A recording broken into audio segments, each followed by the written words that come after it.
رقیہ کے بارے میں چند حدیثیں اور ہیں، مسلم شریف کی روایت ہے، حضرت عائشہ رضی اللہ تعالیٰ عنہ فرماتی ہیں کہ اللہ کے رسول علیہ الصلوۃ والسلام جب کسی مریض کی عیادت کے لیے جاتے تو فرماتے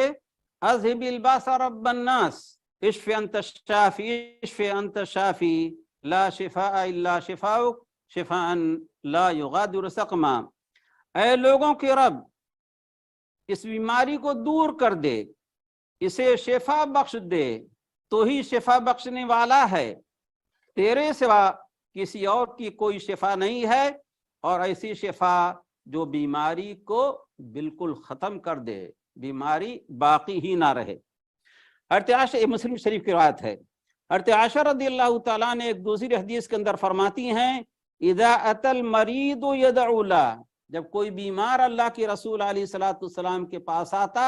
اور آپ سے دعا کا مطالبہ کرتا تو اللہ کے رسول علیہ الصلوۃ والسلام یہ دعا پڑھتے۔ حضرت عائشہ ہی سے روایت ہے، مسلم شریف کی روایت ہے، کہتی کہ رسول اللہ صلی اللہ علیہ وسلم کے اہل و عیال میں جب کوئی بیمار ہوتا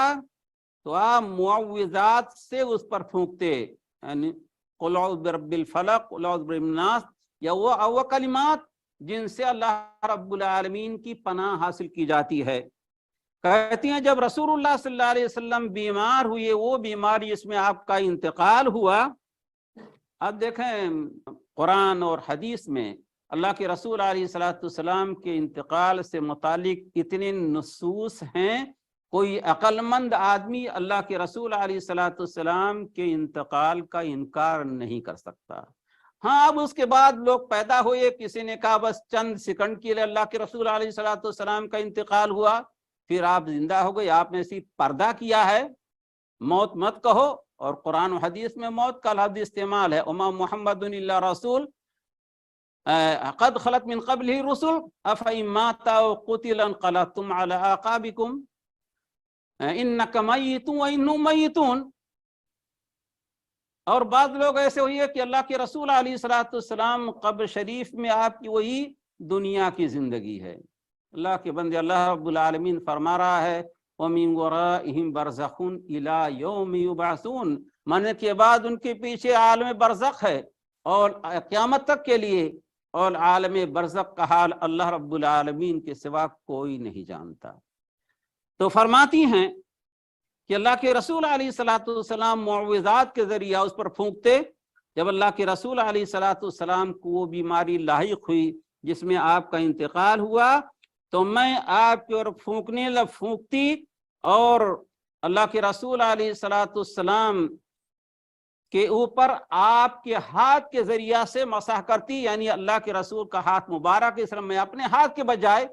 پھونکتی اللہ کے رسول علیہ الصلوۃ والسلام کے ہاتھوں میں، اور اللہ کے رسول علیہ الصلوۃ والسلام کے ہاتھوں ہی سے آپ کے اوپر میں مسح کرتی۔ اس طرح سے عائشہ رضی اللہ تعالیٰ عنہ فرماتی ہیں۔ ابو سعید خدری رضی اللہ تعالیٰ عنہ فرماتے ہیں، یہ بھی مسلم شریف کی روایت ہے،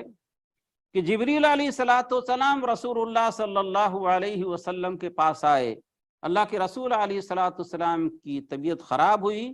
تو جبریل علیہ الصلوۃ والسلام آئے اور کہا یا محمد اشتقیت، اے محمد صلی اللہ علیہ وسلم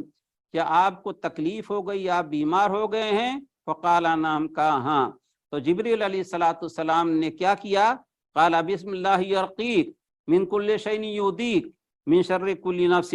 او عین حاسد اللہ یشفیک بسم اللہ ارقیک۔ بعض روایت کے اندر ہے کہ 3 بار یہ دعا انہوں نے رسول اللہ صلی اللہ علیہ وسلم کے اوپر پڑھ کے پھونکا۔ ایک صحابی عثمان ابن ابی العاص الثقفی ہیں، انہوں نے رسول اللہ صلی اللہ علیہ وسلم سے شکایت کی، مسلم شریف کی روایت ہے کہ وہ اپنے جسم کے اندر کچھ تکلیف محسوس کر رہے ہیں، جب سے مسلمان ہوئے ہیں تب تک ان کے جسم کے اندر کچھ تکلیف ہے۔ تو رسول اللہ صلی اللہ علیہ وسلم نے فرمایا دع یدک علی الذی تعلم من جسدک وقل بسم اللہ ثلاثا وقل 7 مرات اعوذ باللہ وقدرتہ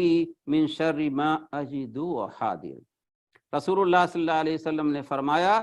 اپنا ہاتھ اپنے جسم کے اس حصے پر رکھو جو درد کر رہا ہے اور 7 بار پڑھو